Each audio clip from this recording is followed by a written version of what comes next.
மத்திய அரசு தமிழ் மொழிக்கு முக்கியத்துவம் அளிக்கிறது. அமித்ஷா ராணிப்பேட்டை மாவட்டத்தில் அமைந்துள்ள அரக்கோணம் தக்கோல பகுதியில் மத்திய தொழில் பாதுகாப்பு படையின் CISF 56வது ஆண்டு விழா சிறப்பாக நடைபெற்றது.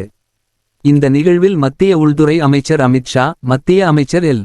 முருகன், தமிழக பாஜக தலைவர் அண்ணாமலை, பாதுகாப்பு துறையைச் சேர்ந்த முக்கிய அதிகாரிகள் மற்றும் பல்வேறு அணிகளின் வீரர்கள் பங்கேற்றனர். மத்திய தொழில் பாதுகாப்பு படையின் கம்பீர அணிவகுப்பு விழாவின் முக்கிய அம்சமாக ராஜாதித்ய சோழன் அணிவகுப்பு மைதானத்தில் மத்திய தொழில் பாதுகாப்பு படையின் வீரர்கள் நடத்திய மிகச்சிறந்த அணிவகுப்பு இடம்பெற்றது. வீரர்களின் ஒழுங்குமுறையும் சமர்ப்பணத்தோடும் கூடிய அணிவகுப்பை அமித்ஷா திறந்த வெளி வாகனத்தில் பயணித்து நேரில் பார்வையிட்டு பாராட்டினார். பாதுகாப்பு படையின் வீரர்களின் உழைப்பு, துறை கட்டுப்பாடு, நாட்டிற்கு அளிக்கும் ஒத்துழைப்பு ஆகியவை அவருடைய உரையில் முக்கியமாக இடம்பெற்றன. பாதுகாப்பான கடல்வளம், செழிப்பான இந்தியா விழிப்புணர்வு பேரணி விழாவின் முக்கிய நிகழ்வாக பாதுகாப்பான கடல்வளம், செழிப்பான இந்தியா என்ற கருப்பொருளுடன் விழிப்புணர்வு சைக்கிள் பேரணியும் தொடங்கப்பட்டது. இந்த விழிப்புணர்வு பேரணியை மத்திய உள்துறை அமைச்சர் அமித்ஷா கொடியசைத்து துவக்கி வைத்தார்.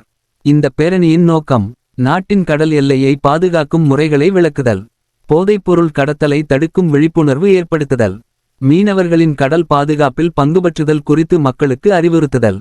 இந்த விழிப்புணர்வு சைக்கிள் பேரணி மார்ச் 31ஆம் தேதி கன்னியாகுமரியில் உள்ள விவேகானந்தர் நினைவிடத்தில் நிறைவடைகிறது. இதன் மூலம் கடலோரப் பகுதிகளில் உள்ள மக்கள், மீனவர்கள், மாணவர்கள் உள்ளிட்டோரை கடல் பாதுகாப்பு குறித்து விழிப்புணர்வூட்டுவதை நோக்கமாக கொண்டுள்ளது. தமிழுக்கு மத்திய அரசு வழங்கும் முக்கியத்துவம் விழாவில் பேசிக்கொண்டிருந்த அமித்ஷா, மத்திய அரசு தமிழ் மொழிக்கென்றே தனிப்பட்ட முக்கியத்துவம் அளிக்கிறது என தெரிவித்தார்.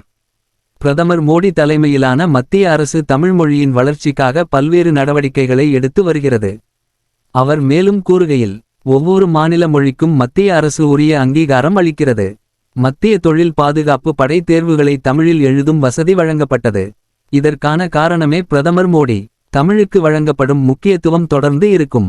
இந்தியாவின் வளர்ச்சி குறித்த அமித்ஷாவின் உறுதி. அவர் தனது உரையில் இந்தியாவின் பொருளாதார வளர்ச்சி குறித்து முக்கியமான தகவல்களை பகிர்ந்து கொண்டார். 2027ஆம் ஆண்டுக்குள் இந்தியா உலகின் 3வது பெரிய பொருளாதாரத்துக்கு மாறும். 2047ஆம் ஆண்டுக்குள் இந்தியா ஒரு முழுமையான வளர்ந்த நாடாக மாற்றம் பெறும்.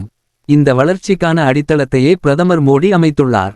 மத்திய தொழில் பாதுகாப்பு படையின் பங்கு உள்நாட்டு பாதுகாப்பில் மத்திய தொழில் பாதுகாப்பு படை CISF மிக முக்கிய பங்கு வகிக்கிறது எனவும், ஒவ்வொரு வீரரும் தேசத்தின் வளர்ச்சியில் பெரும் பங்காற்றி வருவதாகவும் அமித்ஷா பாராட்டினார்.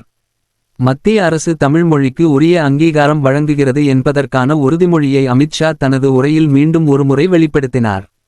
பாதுகாப்பு படையின் பங்களிப்பையும் இந்தியாவின் எதிர்கால வளர்ச்சி திட்டங்களையும் விவரித்தார். இந்தியாவின் பொருளாதார முன்னேற்றம், பாதுகாப்பு மற்றும் மொழி சார்ந்த கொள்கைகள் குறித்து ஆழமான விளக்கங்களை அவர் அளித்தார். தமிழுக்கான அங்கீகாரம் தொடரும். இந்தியா 2027ஆம் ஆண்டில் உலகின் 3வது பெரிய பொருளாதார நாடாக மாறும். 2047ஆம் ஆண்டுக்குள் வளர்ந்த நாடாக இந்தியா உருவாகும். அனைத்து விதமான உள்ளூர் மற்றும் உலக செய்திகளுக்கு நமது www.adibantv.com என்ற இணையதளத்தை பார்வையிடவும்.